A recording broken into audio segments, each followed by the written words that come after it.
Assalamualaikum warahmatullahi wabarakatuh. Perkenalkan, nama saya Ali Junaidi dari Fakultas Sistem Informasi. Di sini saya akan mempresentasikan pengendalian internal dalam sistem informasi akuntansi.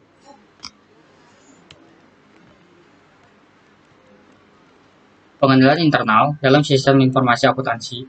Pengendalian internal bagi sistem informasi akuntansi.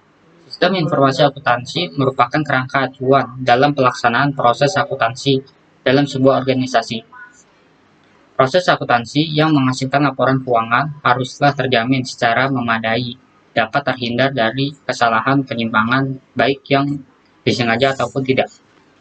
Metode yang digunakan dalam penulisan artikel ini adalah metode deskriptif, dengan sebagian besar menggunakan data pustaka. Kesimpulan yang dapat ditarik dari artikel ini adalah bahwa laporan keuangan yang merupakan pertanggungjawaban dari pengelola organisasi pada pihak-pihak yang tidak berkepentingan harus terjamin secara memadai, bebas dari kesalahan. Pendahuluan. Sepanjang perekonomian menggunakan uang atau money sebagai alat pembayaran, maka peran akuntansi selalu krusial karena akuntansi mencatat peristiwa bisnis yang bersifat keuangan. Penjualan barang, dagangan, pembayaran gaji, dan pembelian kredit merupakan contoh peristiwa bisnis yang dicatat akuntansi. Dalam berbagai aktivitas kehidupan, kita sangat bergantung pada keandalan akuntansi. Misalnya, ketika kita melakukan pengembalian uang tunai di ATM, maka sebenarnya kita memerintahkan bank melakukan pencatatan akuntansi. Pengambilan uang tunai tersebut menyebabkan uang tunai di bank berkurang, dan saldo rekening kita di bank juga berkurang sebesar nilai rupiah yang kita sebutkan. Sistem informasi akuntansi atau disebut SIA menghadapi berbagai ancaman-ancaman itu antara lain berupa 1. Kehancuran karena bencana alam dan politik seperti kebakaran dan cuaca terlalu panas, banjir, gempa bumi, badai angin, serta peperangan. 2. Kesalahan pada software dan tidak berfungsi peralatan seperti kegagalan hardware, kesalahan atau kerusakan software. Kegagalan sistem informasi, gangguan dan fluktuasi listrik, dan kesalahan pengiriman data yang tidak terdeteksi. 3. Tindakan yang disengaja antara lain kecelakaan yang disebabkan oleh kesalahan manusia, kegagalan untuk mengikuti prosedur yang telah ditetapkan, personil yang tidak diawasi atau dilatih dengan baik, penghapusan data karena tidak disengaja. Fungsi atau arti penting pengendalian intern dapat diidentifikasi sebagai berikut. 1. Melindungi harta organisasi dari tindakan dan keadaan yang merugikan, misalnya pencurian, kerugian, dan kerusakan. 2. Mengecek kerusakan data akuntansi sehingga dapat menghasilkan data yang dapat diandalkan dalam pengembalian keputusan.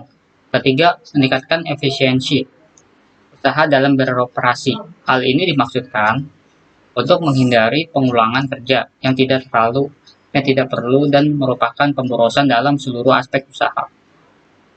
4. Mendorong ditaatinya kebijakan manajemen yang telah ditetapkan. Manajemen membuat berbagai peraturan dan prosedur untuk pencapaian tujuan perusahaan. Metode penelitian. Metode penelitian yang digunakan dalam penelitian ini adalah kajian pustaka atau library research.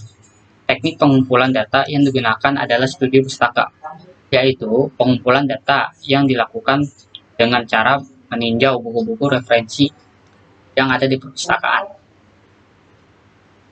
Jenis data digunakan merupakan data sekunder yang berupa buku-buku yang berkaitan dengan pembahasan.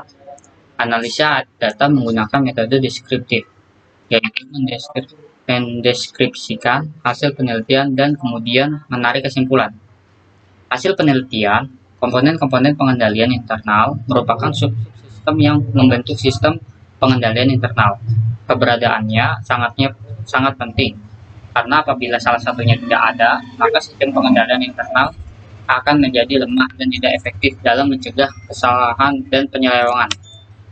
Kesimpulannya, sistem informasi akuntansi merupakan sarana yang digunakan organisasi dalam merekam segala kejadian yang mengandung nilai uang Dengan adanya sistem informasi akuntansi, maka proses akuntansi bisa dijalankan dengan baik.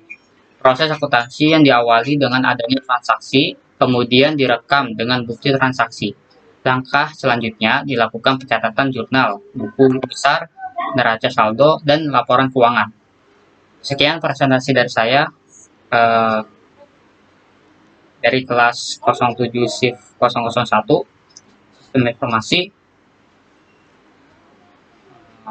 Dan wassalamualaikum warahmatullahi wabarakatuh.